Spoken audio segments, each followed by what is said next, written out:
Imagine you created something worth millions, something the whole world wants, something that turned into a global craze. And instead of selling it, you bury it. You lock it away in a vault, test it in total secrecy, while the world and your rivals think you've dropped off the map.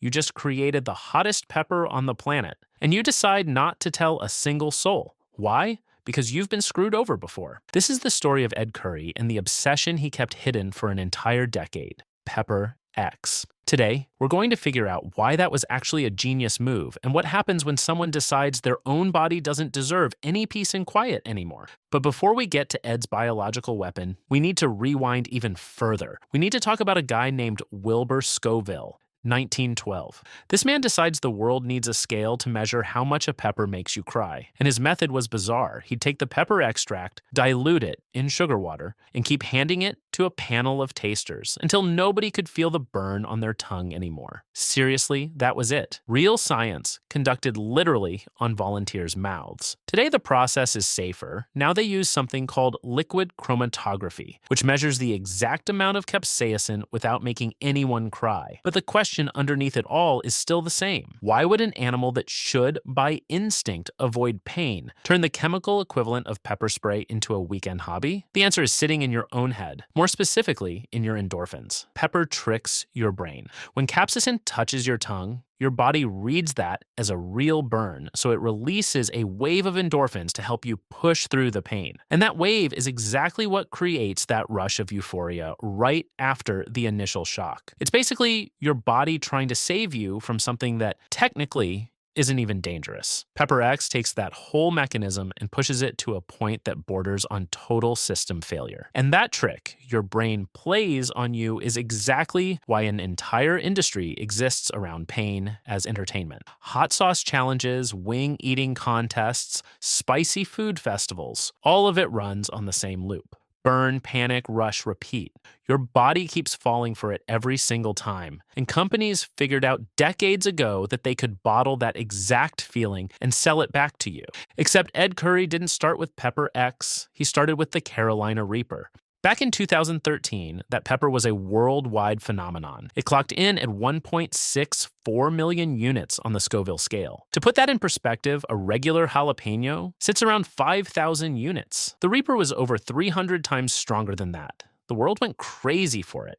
It became a meme, an internet challenge, an ingredient in hot sauce on every grocery store shelf in America. And this is where the secret nobody tells you about the pepper market comes in. It's the Wild West. No sheriff, no real rules, and whoever gets there first usually profits the least. Ed watched years of his own work get pirated right in front of him. Seeds stolen, plants cloned and sold by companies that never asked for permission, products slapping the Carolina Reaper name on their label without any authorization at all. His lawyers eventually counted more than 10,000 products on the market using his pepper's name or genetics without permission. Ed created the phenomenon and other companies pocketed the profit. And here's the thing that made it even more painful for Ed. He wasn't the only grower chasing the crown. The moment the Reaper made headlines, other pepper breeders around the world jumped in, trying to beat him at his own game. Every year, a new challenger would show up, claiming to have grown something hotter. A pepper called Dragon's Breath got a ton of media attention with rumors it had beaten the Reaper,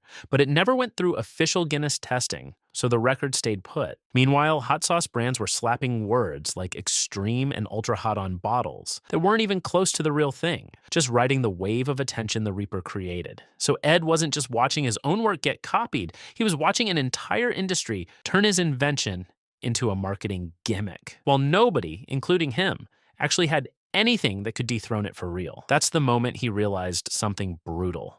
Innovating is the easy part. Protecting that innovation is where the real game happens. And that lesson, that wound, is exactly what turned his next project into something completely different. Pepper X wasn't born as a simple greenhouse experiment. It was born as a counterintelligence operation. So how do you hide a pepper for 10 years? You don't hide the object. You hide the entire process. Crossbreeding peppers is basically a biological lottery. You cross variety A with variety B, hope the new lineage turns out stable, wait for the plant to grow, harvest it, taste it, measure it. and most of the time you fail and have to start all over. Experts in pepper breeding say it takes around 10 generations of growing before a lineage becomes predictable, meaning before you can be sure that plant will produce the exact same fruit with the exact same heat level every single time. Ed was running over 100 different crosses a year, hoping just one or two would survive to the end of the process. The base of Pepper X came from crossing the Carolina Reaper with a pepper that, according to Ed himself, a friend mailed him from Michigan, described only as brutally hot. To this day, he's never revealed exactly what pepper that was. That mystery is basically the secret ingredient behind the entire project,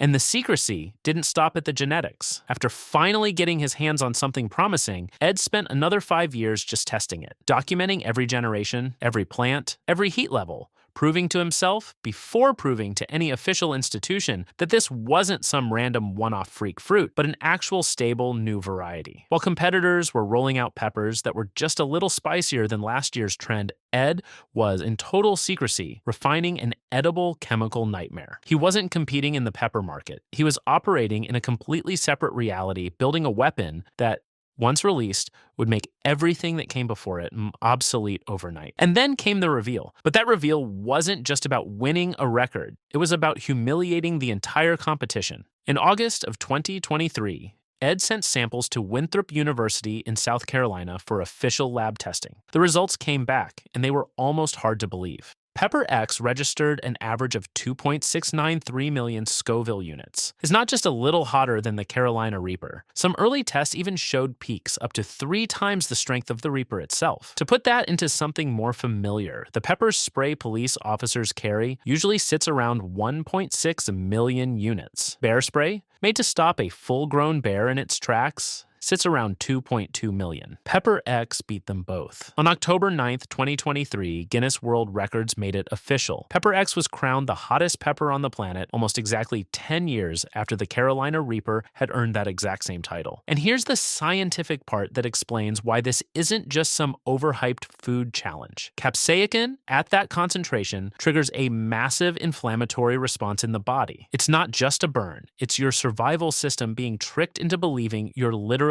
being burned alive. Ed is one of the only people who has ever eaten a whole Pepper X, and he described hours of real agony. The burn hit almost instantly, lasted around 3.5 hours, and then the cramps came. He said he ended up lying flat on a marble wall in the rain, groaning in pain for close to an hour straight. And even after all that, he smiled in the interview when asked if that was the peak of what he could create. He said no, that it wasn't the ceiling. Even after winning the world title, even after the whole world found out Pepper X existed, Ed still didn't sell seeds or pods to the public. He was blunt about why. He'd already watched everyone else profit off the Carolina Reaper while he got next to nothing, and he wasn't going to let that happen twice. For a long time, the only legitimate way to even taste Pepper X was through specific hot sauces made by his own company, Pucker Butt, and through a partnership with the show Hot Ones, which had actually given the public a first taste of the flavor back in 2017, years before the record was even set. No plans for sale, no seed packets, just the sauce, made entirely on his terms. At the end of the day, this isn't really about a pepper. It's about what a man is capable of doing when he decides he's never going to be a victim of a market that already burned him once. It's about ambition,